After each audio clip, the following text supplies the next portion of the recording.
So in this video, you'll learn how to screen record on your Chromebook. So you can access the screen record feature in two ways. The first is by simply navigating to the bottom right corner of your screen and then selecting this quick settings panel.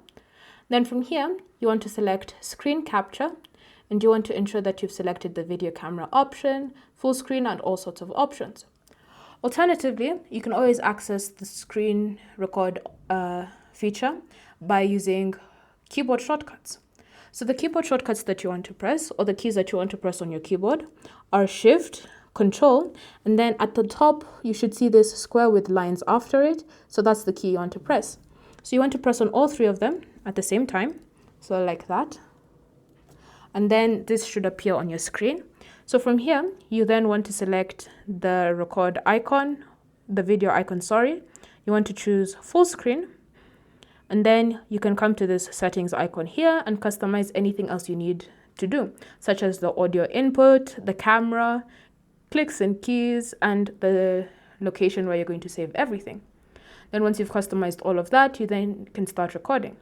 So to start recording, you can just click anywhere on your screen like that. You'll get a countdown. And then once the countdown is complete, your screen should start recording. So anything that you're currently doing, so say for example, if I open the app screen and then I choose to go to the Play Store, and then I can close the Play Store, and then I can go somewhere else.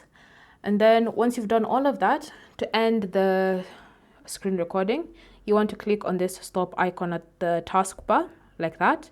And then the screen recording thumbnail should appear on your screen. So from here, if you wanted to view it and this has already disappeared, you want to open the Files app.